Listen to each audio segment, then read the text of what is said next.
আচ্ছা, অভিভাবকদের বলছি, আপনারা যারা একসময় হোপ হারিয়ে ফেলেন, হয়তো অনেক বেশি স্পেশাল বাচ্চাদের পেছনে অনেক টাকা খরচ করে, তারপরে অনেক বেশি এনার্জি খরচ করে, হ্যাঁ, তো অনেক বেশি দৌড়াদৌড়ির পরে যখন দেখেন যে তেমন কোনো ইমপ্রুভ হচ্ছে না, হোপ হারিয়ে ফেলেন।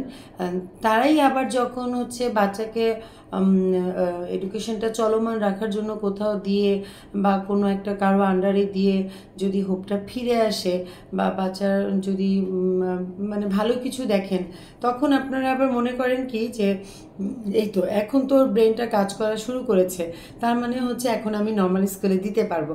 তো এই যে নর্মাল স্কুল, স্পেশাল স্কুল, এই দুইটাকে আপনারা আলাদা করার দরকার কি? আমার মনে হয় যে হ্যাঁ, মানে কঠিন শোনাচ্ছে কথাটা, কিন্তু আমার কাছে মনে হয় যে আপনারা যদি এইভাবে চিন্তা করেন যে ঠিক আছে, আমার শিশুটা বিশেষ শিশু, আমার শিশুর জন্য স্পেশাল স্কুল বা স্পেশাল কাজ করে এরকম সেন্টার, আমার বাচ্চার জন্য আমি এখানেই দেখি আমার বাচ্চাটাকে নিয়ে কতদূর এগোতে পারি।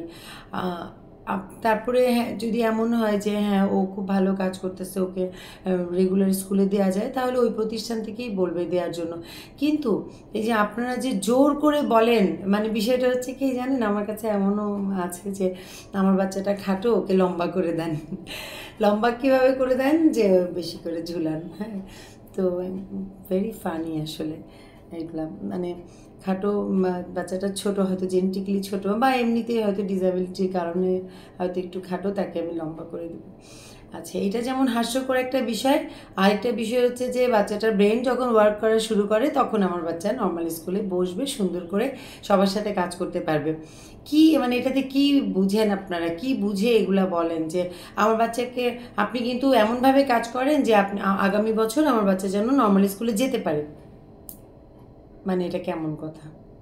আপনার বাচ্চা লাফাচ্ছে, দৌড়াচ্ছে, এখনও হাইপার হয়ে যাচ্ছে, তাহলে তাকে আপনি মানে আপনি আমাদের এডুকেশন সিস্টেমে ঢুকছেন না, ডায়েট মেনটেন করছেন না, আপনি যে কাজ দেওয়া হচ্ছে আপনি করছেন না, অথচ আপনি বলছেন যে আমার বাচ্চাটাকে আগামী বছর আমি নর্মাল স্কুলে দিব, আপনি সেভাবে রেডি করে দেন, আপনারা সেভাবে কাজ করেন।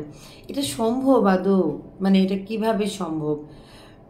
নর্মাল স্কুলে যাওয়ার জন্য রেডি হলে কোনো স্পেশাল স্কুল রাখে না, দরকার নাই, রাখে না, আসলেই রাখে না ওদের সাথে, ওই স্পেশাল বাচ্চাদের সাথে ওই নর্মাল বাচ্চাটাকে রাখে না। আবার যদি দেখে যে হ্যাঁ আচরণগত কিছু ঝামেলা আছে, কিন্তু ও লিখতে পড়তে পারবে, ও শান্ত হয়ে বসবে, ও টিচারদের কথা শুনবে, ক্লাসরুমে ও চুপ করে বসবে, টিচারের কথা শুনবে, টিচার ইনস্ট্রাকশন ফলো করে লিখতে পারবে, তখন যে কোনো স্পেশাল স্কুল বাচ্চাটাকে ছেড়ে দেয়।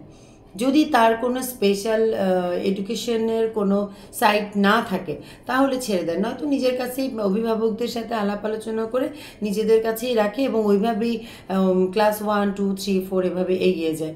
সেট আপ না থাকলে কিন্তু বলে যে হ্যাঁ নিয়ে যান, অমুক জায়গায় আপনি দেন। তো এটা তো টিচাররাই বলবে, এটা তো প্রতিষ্ঠান থেকেই বলবে। আপনার বাচ্চা কথা বলতে পারতো না, আপনার বাচ্চার ব্রেন ওয়ার্ক করতো না, আপনার বাচ্চা কিছু বুঝতো না, ইনস্ট্রাকশন ফলো করতো না, এগুলো যখন ফলো করা শুরু করলো, যখন ব্রেনটা ওয়ার্ক করা শুরু করলো, তখন আপনি কি বলছেন? আমার বাচ্চাকে আমি পরের বছর স্কুলে দিব, আপনি তৈরি করে দেন। এই বিষয়টা এরকম না, এভাবে হয় না।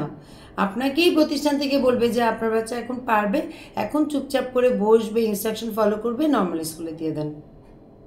এই বিষয়টা একটু বোঝেন না, মানে আমি বুঝি যে আপনারা বুঝতে চান না, আমি বুঝি, কিন্তু আমার মনে হয় বোঝা উচিত। মানে এটা নিয়ে একটু চিন্তা করা উচিত যে কি বলছি আমরা, কি চাইছি, এটা তো অন্যায় আবদার না? তো যেখানেই দেন, যদি সেই জায়গাটা ভালো হয়, সেখানকার টিচারদের সাথে, অথরিটির সাথে যোগাযোগ রেখে বাচ্চাটাকে নিয়ে আস্তে আস্তে সামনের দিকে এগিয়ে যান, যদি ভালো হয়। যদি ভালো না হয়, বাচ্চার ইমপ্রুভমেন্ট না হয়, তাহলে তাকে অ্যাজ আর্লি অ্যাজ পসিবল ওখান থেকে নিয়ে অন্য কোনো ভালো জায়গায় দেন।